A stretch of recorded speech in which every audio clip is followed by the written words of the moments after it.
पिछले वीडियो में हम लोग सीख चुके हैं कि परचेज की एंट्री कैसे की जाती है। 4 तरह के परचेज की एंट्री को हम लोगों ने इजी वे में सीखा। और पिछले वीडियो में जैसा कि मैंने बताया था कि मैं आगे की वीडियो में बताऊंगा कि परचेज एंट्री जो भी मैंने परचेज एंट्री की है उसके रिपोर्ट को आप किस तरह से चेक कर पाते हैं। ठीक है, तो परचेज रिपोर्ट चेक करने के लिए 6 रास्ते होते हैं। परचेज रिपोर्ट हम 6 तरीके से चेक कर पाते हैं। पहला जो तरीका होता है मंथ वाइज परचेज रिपोर्ट्स। इसका मतलब ये होता है कि आप महीने भर में कितने परचेज किए हैं उसकी एंट्री को आप इसके जरिए चेक कर सकते हैं। दूसरा जो होता है डे वाइज परचेज रिपोर्ट। इसका मतलब होता है पार्टिकुलरली एक दिन में आपने कितने का परचेज किया है वो आप यहाँ से चेक कर पाएंगे। तीसरा जो होता है period wise purchase report. For example आप 1 तारीख से लेकर 10 तारीख के बीच में आपने कितने कितने का परचेज किया है उसकी लिस्ट आप चेक करना चाहते हैं, उसकी एंट्री आप चेक करना चाहते हैं तो आप पीरियड वाइज के जरिए चेक कर सकते हैं। चौथा जो एंट्री होता है हमारा पार्टी वाइज परचेज रिपोर्ट। तो पार्टी वाइज परचेज रिपोर्ट का मतलब होता है कि पर्सनली आप एक पार्टी से, एक बंदे से आपने कितने का परचेज किया है वो सारे रिपोर्ट्स को आप पार्टी वाइज परचेज रिपोर्ट में चेक कर पाते हैं। और पांचवा जो होता है आइटम वाइज परचेज रिपोर्ट। आपने पर्सनली एक आइटम, पार्टिकुलरली एक आइटम आपने कितने का परचेज किया है इसके जरिए आप इसको चेक कर पाएंगे। और छठा जो होता है वो purchase laser wise purchase reports होता है। इसका मतलब ये होता है कि आपने 4 तरह की जो एंट्री की, purchase exempt, purchase GST, purchase IGST, purchase interstate GST, तो ये चारों तरह की एंट्री में आपको ये अगर ये जानना हो कि परचेज एग्जेम्प्ट का मैंने कितने का परचेज किया, परचेज आईजीएसटी का और जीएसटी का मैंने कितने का परचेज किया, तो वो सारे लिस्ट को आप छठे तरीके से आप चेक कर पाएंगे। तो हम एक एक तरीके को बताएंगे और एक एक तरीकों को हम लेकर चलेंगे। सबसे पहले हम टैली को ऑन कर लेते हैं और टैली को ओपन करने के बाद आपको सबसे पहले आप यहाँ चेक कर पाएंगे, यहाँ आपको दिखाई दे रहा होगा रिपोर्ट्स।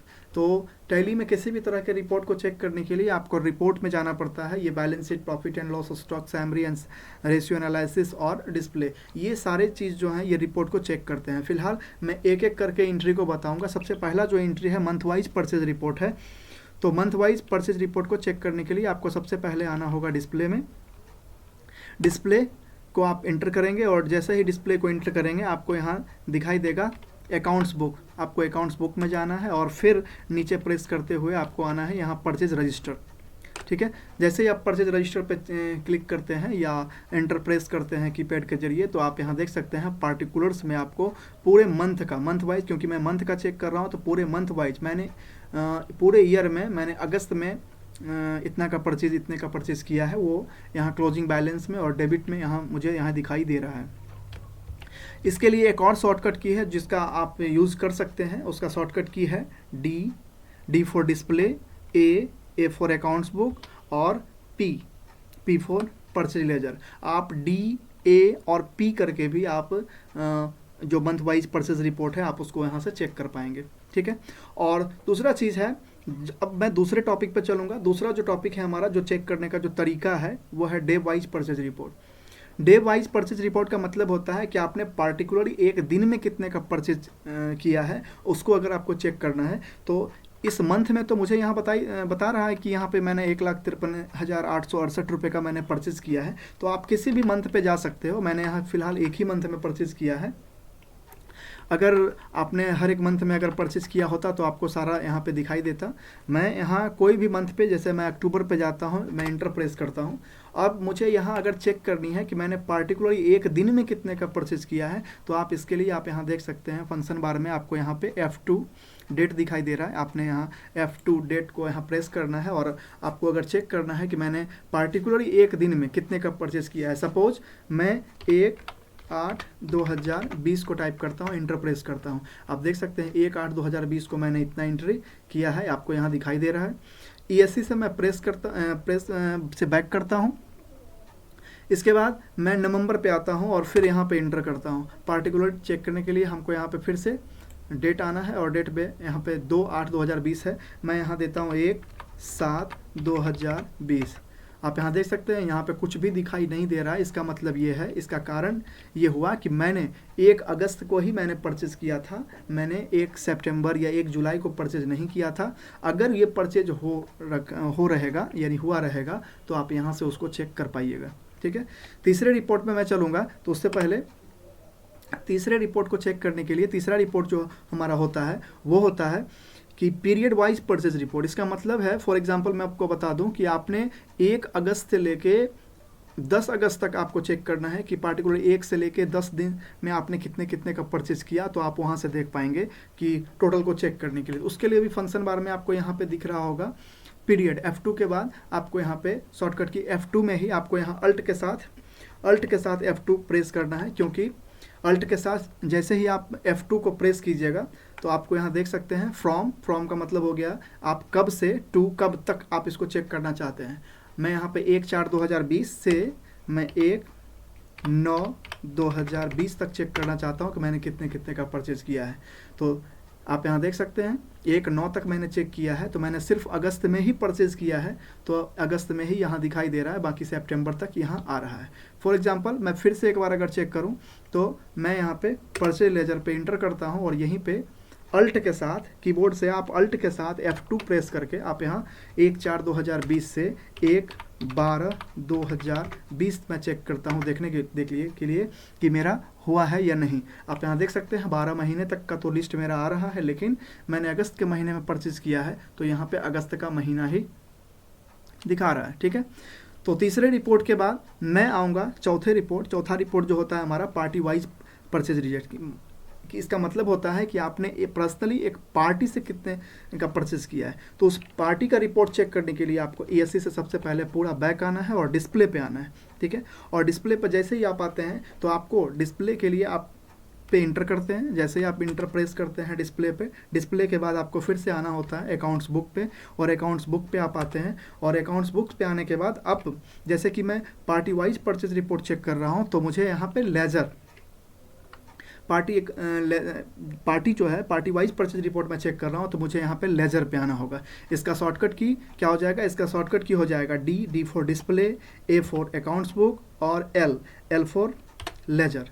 आप यहाँ देख सकते हैं जितने भी पार्टी हैं, जैसे खुशबू पुस्तक भंडार हो, कुटुंब क्लॉथ सेंटर हो, पॉपुलर बुक स्टोर हो, या जितने भी तरह के जनता बुक स्टॉल, मैंने किस पार्टी से पार्टिकुलरली किस पार्टी से मैंने कितना परचेज किया है उसे आप यहाँ से चेक कर सकते हैं। जैसे मैं यहाँ चेक करता हूँ कावेरी क्लॉथ सेंटर। अब मुझे देखना है कि पार्टिकुलर इस पार्टी से मैंने कितने का परचेज किया है, तो उसको चेक करने के लिए जैसे ही मैं इंटर प्रेस करूँगा आप यहाँ देख सकते हैं मैंने इससे कोई भी खरीदारी नहीं की है। आप आगे बढ़ेंगे, दूसरा हम पार्टी चेक करते हैं। दूसरा पार्टी आप देख सकते हैं जैसे ही मैंने कालीबंगा बुक स्टोर पे जैसे इंटर प्रेस किया, परचेज IGST का काम परचेज मैंने किया है, वाउचर नंबर 3 क्रेडिटर मैंने 15,450 रुपये का इससे खरीदारी किया है। ठीक उसी तरह से पांचवा रिपोर्ट जो आप चेक करेंगे, पांचवा रिपोर्ट जो हमारा होता है वो होता है आइटम वाइज परचेज रिपोर्ट कि पर्सनली आपने एक सामान यानी एक आइटम एक वस्तु जो है आपने कितने का खरीदा है और कहां से परचेज किया है। तो उसको चेक करने के लिए आपको फिर से आ जाना है बैक और डिस्प्ले में आप इंटर प्रेस करते हैं और जैसे ही आप इंटर प्रेस करते हैं फिर आप नीचे आते हैं और नीचे आने के बाद आपको यहाँ से इन्वेंट्री बुक्स पे जाना है, क्योंकि मैं यहाँ पर आइटम वाइज चेक कर रहा हूँ, I फॉर आइटम और I फॉर इन्वेंट्री, तो मुझे यहाँ इन्वेंट्री बुक्स को इंटर करना है। जैसे ही आप इंटर करेंगे और यहाँ पे सबसे पहले आपको मिल जाएगा स्टॉक आइटम। ठीक है, तो स्टॉक आइटम के जरिए आप किसी भी एक आइटम को देख सकते हैं कि वो कितने का सामान खरीदा गया है और क्या खरीदा गया है। तो इसका शॉर्टकट की क्या होगा, आपको बैक आने में गेटवे ऑफ टैली जैसे ही आप आते हैं आपको इसका शॉर्टकट की डी सबसे पहले प्रेस करना है आपको, डी के बाद होगा I फॉर इन्वेंट्री और फिर S फॉर हो जाएगा स्टॉक आइटम। जैसे ही आप देखते हैं S प्रेस करते हैं DIS, वैसे ही आप यहाँ देख सकते हैं आप कितने आइटम को आपने खरीदा है। जितना मैंने आइटम परचेज के चारों एंट्री में मैंने किया है वो सारा एंट्री आपको यहाँ पे दिखाई देगा, लिस्ट ऑफ स्टॉक आइटम। अब किसी एक आइटम को आपको देखना है तो आप यहाँ से किसी भी, जैसे मैं यहाँ देखना चाहता हूँ पैंट क्लॉथ स्पार्की का, तो मैं यहाँ पे एंटर प्रेस करूँगा और आप यहाँ देख सकते हैं अगस्त के महीने में मैंने वो परचेज़ किया है। एंटर प्रेस करूँगा, यहाँ पे आपको कुछ दिखाई नहीं देगा क्योंकि मैंने पूरी एंट्री नहीं की है। अगर आप पूरी एंट्री करके रखेंगे तो आपको यहाँ दिखाई देगा। इसके बाद यहाँ इनवर्ड्स का मतलब होता है कि मैंने कितने सामान खरीदे, यानी कितना में क्या सामान खरीदा, और आउटवर्ड्स का मतलब होता है कि आपने उसी सामान को कितने में बेचा, और क्लोजिंग बैलेंस का मतलब होता है कि आपने जो सामान खरीदा उसका मेन वैल्यू क्या है, उसका क्या रेट है, आपका प्रॉफिट एंड लॉस का रेशियो क्या है, ये आपको दिखाई देगा। ठीक है, मैं इससे बैक आता हूँ और मैं अब छठे पे चलूँगा, मतलब 6 पे। तो purchase laser wise purchase report, छठा जो हमारा है कि किस तरह से आप पार्टिकुलरली अलग अलग तरीके से, जैसे आपने परचेज का 4 एंट्री किया, परचेज इंटर स्टेट किया, परचेज जीएसटी किया, परचेज आईजीएसटी किया, ठीक है। तो उसी तरह से आपने परचेज आईजीएसटी किया, जितने भी तरह के आपने परचेज का एंट्री किया, जीएसटी का एंट्री किया, उस सभी एंट्री को आपको पर्सनली आप देखना है कि मैंने कितने का परचेज आईजीएसटी किया, कितने का मैंने परचेज जीएसटी किया। तो अगर वो देखना है तो उसको देखने के लिए आप बैक आते हैं सबसे पहले और डिस्प्ले पे एंटर प्रेस करते हैं, और एंटर प्रेस करने के बाद आपको सबसे पहले ए पे आना होता है, अकाउंट्स बुक पे। और जैसे ही आप अकाउंट्स बुक पे एंटर करते हैं, आपको सबसे पहले जो चेक करना है एल फॉर होता है लेजर। जैसे आप लेजर पे क्लिक करते हैं, आप यहाँ देख सकते हैं कि जितने भी तरह का जीएसटी आपने किया है, आप यहाँ देख सकते हैं सारी एंट्री आपका हो चुका है। यहाँ पे ऐसा हो सकता है आप किसी कंपनी में अगर काम कर रहे हो तो वहाँ पे बहुत सारा वर्क हो, बहुत सारे जीएसटी टैक्स कटे हुए हों, तो यहाँ पे आपको लंबा यहाँ पे लॉन्ग जो टर्म देखने को मिल सकता है। तो अगर आप परचेज एग्जेम्प्टेड देखना चाहते हैं या परचेज आईजीएसटी देखना चाहते हैं, तो आपको सिंपल यहाँ पे आपको टाइप कर देना है। जैसे मैं यहाँ टाइप करूँगा PURC, जैसे आपने PURC टाइप किया, आप यहाँ देख सकते हैं चारों तरह का एंट्री जो मैंने किया है, वो चारों तरह का एंट्री यहाँ पे आपको दिखाई दे रहा है। Purchase exempted, purchase GST, purchase IGST और परचेज इंटरेस्टेड एग्जेम्प्टेड। तो पर्सनली आपको अगर देखना है किसी एक पर, तो आप एंटर करके आप वहाँ देख सकते हो कि मैंने ज्ञान गंगा स्टेशनरी से परचेज एग्जेम्प्टेड का काम किया था, ठीक है। उसी तरह से आपको बैक आना है ESC से, और आप परचेज जीएसटी देखना चाहते हो कि मैंने कितने का जीएसटी लगाया है, तो आप यहाँ देख सकते हो CGST, SGST। इसी तरह से आप इसको चेक कर पाओगे। मैंने इसका एक नोट भी बनाया है जिसके माध्यम से आप आसानी से इस रिपोर्ट को चेक कर सकते हो, ठीक है। तो उम्मीद करता हूँ कि आपको ये समझ में आया होगा, और अगर आपको ये नोट्स देखना है या आपको स्क्रीनशॉट लेना है तो आप इसका ले सकते हो। मैंने यहाँ देख सकते हो मंथ वाइज परचेज रिपोर्ट के लिए शॉर्टकट की उसका हो जाएगा डिस्प्ले, अकाउंट्स बुक और परचेज, ठीक है। तो ये सारा चीज़ इसका शॉर्टकट हो गया DAP। Day wise purchase report का हो जाएगा F2 यानी डेट, और पीरियड वाइज परचेज रिपोर्ट का हो जाएगा अल्ट के साथ F2। Party wise purchase report जो हो जाएगा DAL, और आइटम वाइज परचेज रिपोर्ट जो होगा DIS। ये आपका शॉर्ट फॉर्म यहाँ बताया गया है। छठा जो हमारा है वो purchase laser wise purchase report है, इसके लिए शॉर्टकट की है DAL, ठीक है।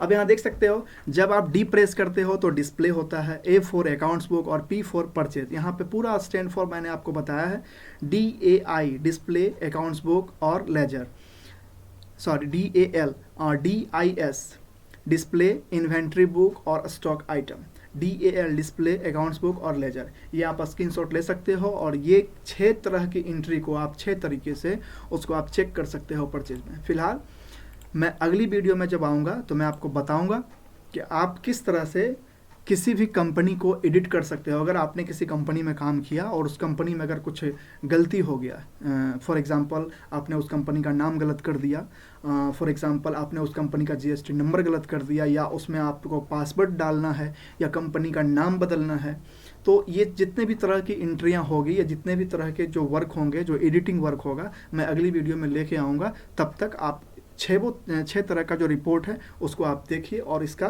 प्रैक्टिकल कीजिए। तब तक के लिए धन्यवाद।